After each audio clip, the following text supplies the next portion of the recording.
చంద్రబాబు గారు ముఖ్యమంత్రి ప్రజల తీర్పును గౌరవిస్తూ ఆయనకు మరొకసారి శుభాకాంక్షలు తెలియజేస్తుంది కాంగ్రెస్ పార్టీ. అలాగే చంద్రబాబు గారికి మరొకసారి గుర్తు చేస్తుంది కాంగ్రెస్ పార్టీ మన రాష్ట్రానికి రావాల్సిన ప్రత్యేక హోదా. ప్రత్యేక హోదా అన్నది ఆంధ్ర రాష్ట్ర ప్రజల ఊపిరి. 10 సంవత్సరాలుగా మోడీ గారు బీజేపీ పార్టీ ప్రత్యేక హోదా విషయంలో ఆంధ్ర రాష్ట్రాన్ని ఆంధ్ర ప్రజలను మోసమే చేశారు. 10 సంవత్సరాల క్రితము ఎలక్షన్లకు ముందు మోడీ గారు వచ్చినప్పుడు 10 సంవత్సరాలు ప్రత్యేక హోదా ఇస్తాము అని తిరుపతిలో మాట ఇవ్వడం జరిగింది మోడీ గారు.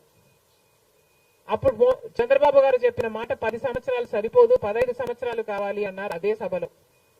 కానీ 10 సంవత్సరాలు గడిచిపోయినా కూడా ఈ రోజు వరకు కూడా బీజేపీ పార్టీ ఆ మాటను నిలబెట్టుకోలేదు.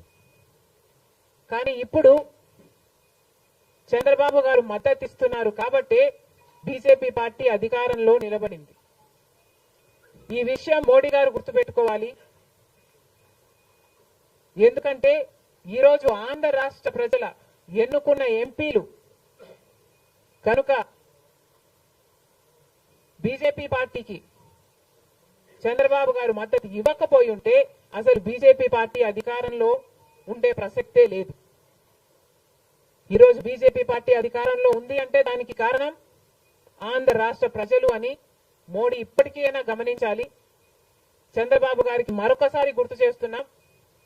చంద్రబాబు గారు బీజేపీ పార్టీతో ఎలక్షన్లకు ముందు పొత్తు పెట్టుకుంటున్నప్పుడే కాంగ్రెస్ పార్టీ పదే పదే చెప్పడం జరిగింది. ఒక్క మాట అయినా తీసుకోకుండా, కండిషనల్ సపోర్ట్ అయినా మీరు ఎక్స్టెండ్ చేయకుండా, మీరు బేషరతుగా స్పెషల్ స్టేటస్ అన్న కండిషన్ పెట్టకుండానే మీరు బీజేపీ పార్టీకి ఎందుకు అలయన్స్ పెట్టుకున్నారు చంద్రబాబు గారు అని అప్పుడు ప్రశ్నించడం జరిగింది. ఇప్పుడు మళ్ళీ బీజేపీ పార్టీ చంద్రబాబు గారిని డిమాండ్ చేస్తుంది. ఇప్పుడు మళ్ళీ కాంగ్రెస్ పార్టీ చంద్రబాబు గారిని డిమాండ్ చేస్తుంది. బికాస్ మీరిచ్చిన ఎంపీల వల్ల ఆంధ్ర రాష్ట్ర ప్రజలు ఎన్నికైన ఎంపీలను మీరు బీజేపీ పార్టీకి ఇచ్చారు కాబట్టి ఈరోజు బీజేపీ పార్టీ అధికారంలో ఉంది కాబట్టి చంద్రబాబు గారు ఈ విషయాన్ని గుర్తుపెట్టుకొని ఇప్పటికైనా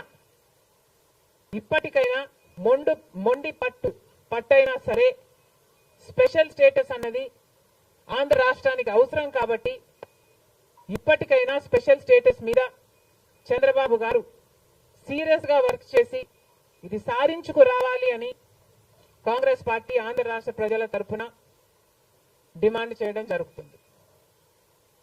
ఒక స్పెషల్ స్టేటసే కాదు, పోలవరం ప్రాజెక్టు కూడా ఉంది.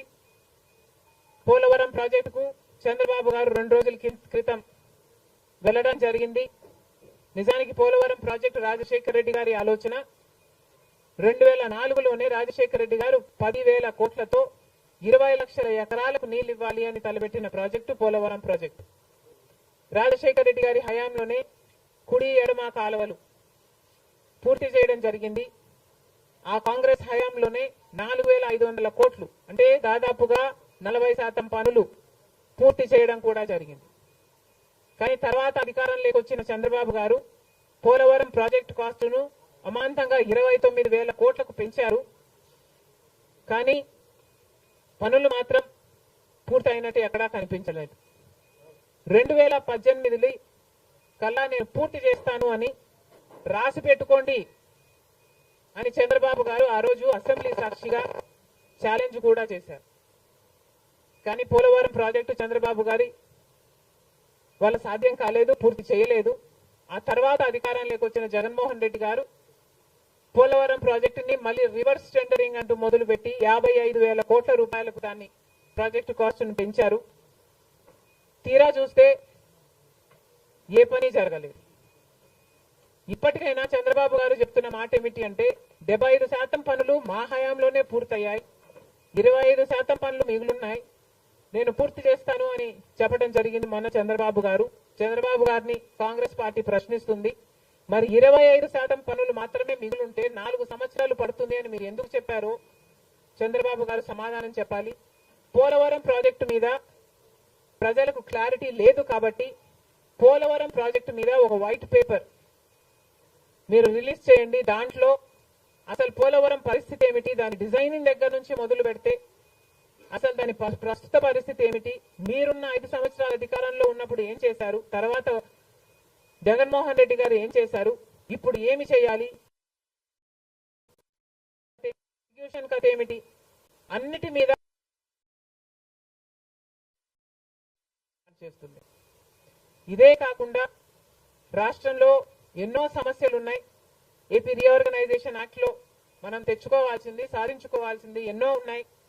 అవన్నీ కూడా క్యాపిటల్ సిటీ అయితేనేమి, పోర్ట్లు అయితేనేమి, కడపలో స్టీల్ ఫ్యాక్టరీ అయితేనేమి, వీటన్నిటి మీద చంద్రబాబు గారు పని చేయాల్సి ఉంటుంది.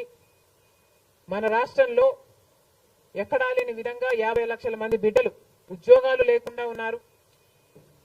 ఇవన్నీ దృష్టిలో పెట్టుకొని చంద్రబాబు గారు ప్రజలకు ఒక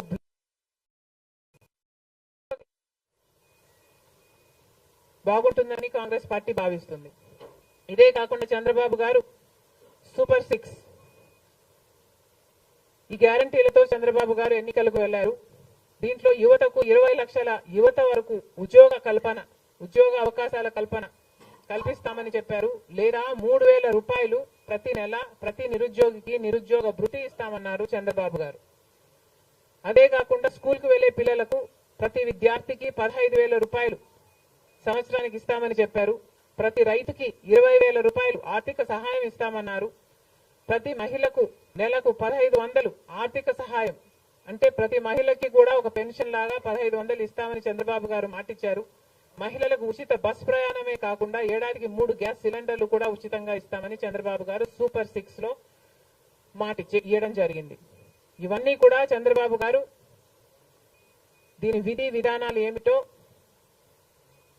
మొదలు పెట్టే తేదీ ఏమిటో వీటి మీద కూడా చంద్రబాబు గారికి స్పష్టత ఇవ్వాల్సిన అవసరం ఉంది.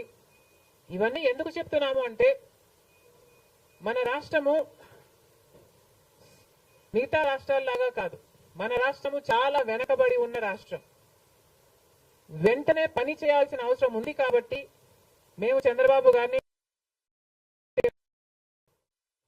మన రాష్ట్రము ఒక స్పెషల్ చైల్డ్ కి కావాల్సిన నీడ్స్ మన రాష్ట్రానికి ఉన్నాయి కాబట్టి కనీసం మీరు ఇప్పుడే గెలిచారు, ఆ విషయం మాకు కూడా తెలుసు. కానీ హనీమూన్ పీరియడ్ కూడా మీరు తీసుకునే పరిస్థితి లేదు. వెంటనే పనిలోకి దిగాలి, ఇవన్నీ చెయ్యాలి, మొదలు పెట్టాలి అని కాంగ్రెస్ పార్టీ చంద్రబాబు గారికి సూచిస్తుంది.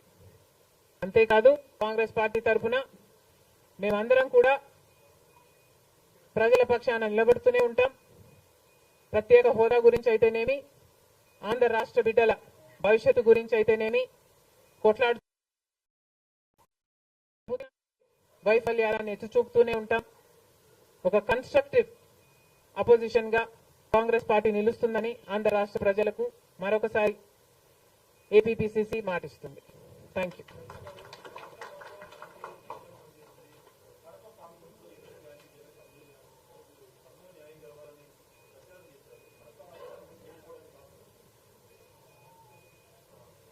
Kadapa situation is a different situation because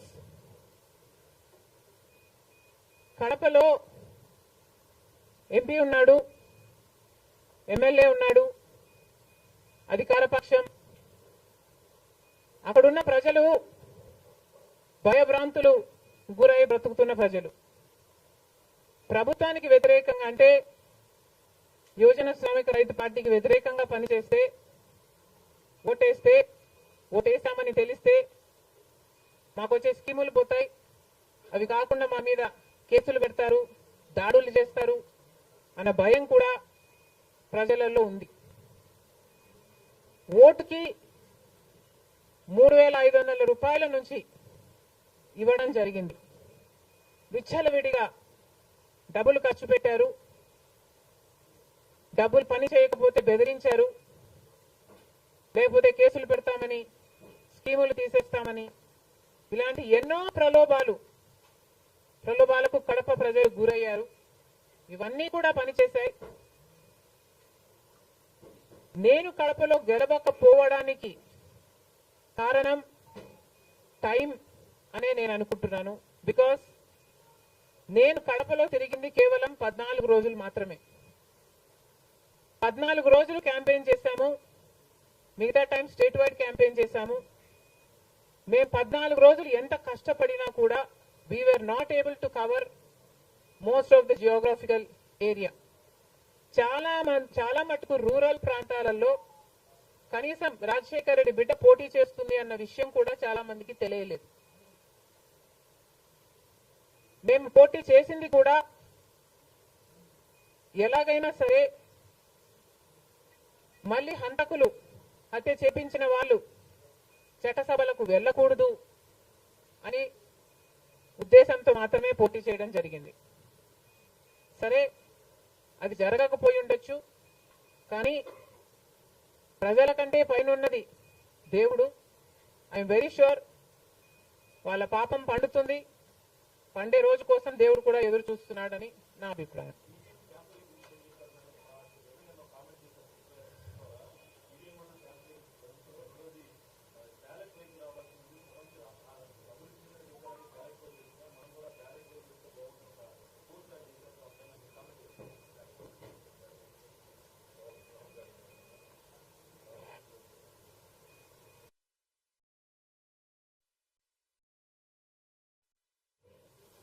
I feel మేధావులు కూర్చొని సుప్రీంకోర్టుతో సహా అందరూ కూర్చొని, ఇది అంత దేశానికి సంబంధించిన విషయం కాబట్టి అందరూ కూర్చొని ఓ నిర్ణయానికి వస్తే దేశ ప్రజలు హర్షిస్తారన్నది నా అభిప్రాయం.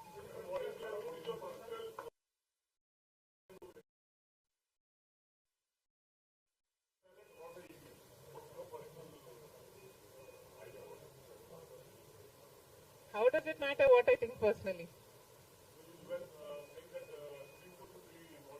Exactly. The reason I want Supreme Court to be involved is because I don't know the entire positives and the negatives of it. So there should be intellectuals, there should be the best of the judicial sitting and discussing over it and see the pros and the cons of it and then come to a decision is what I think. Because as of now, I do not have the entire information of the whole topic.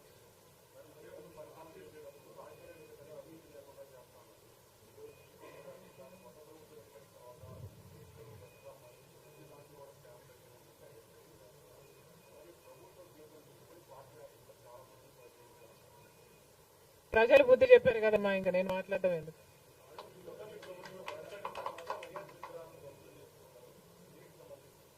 ఇది చాలా దారుణం, ఇది చాలా దారుణం. కేవలం ఒక party ఓడిపోయింది కాబట్టి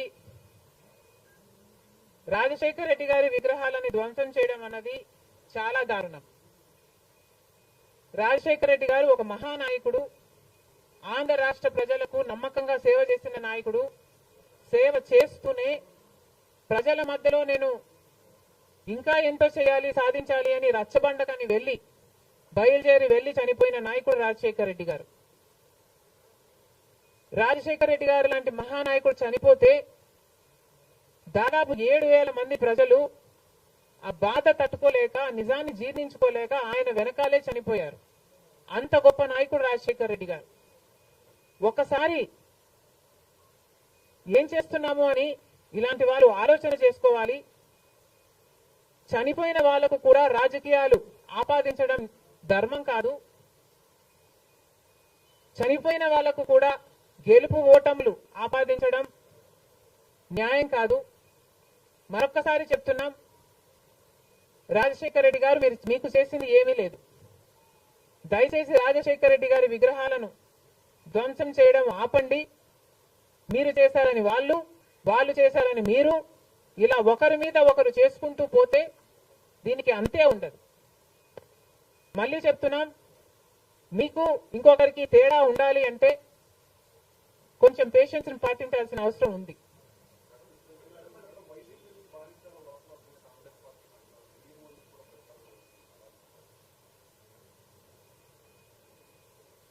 ఈవెన్చువలీ పిల్ల కాలువలన్నీ సముద్రంలో కలవాల్సిందే.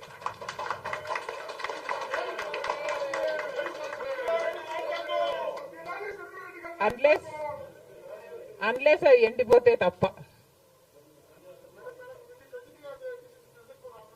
Yes, definitely.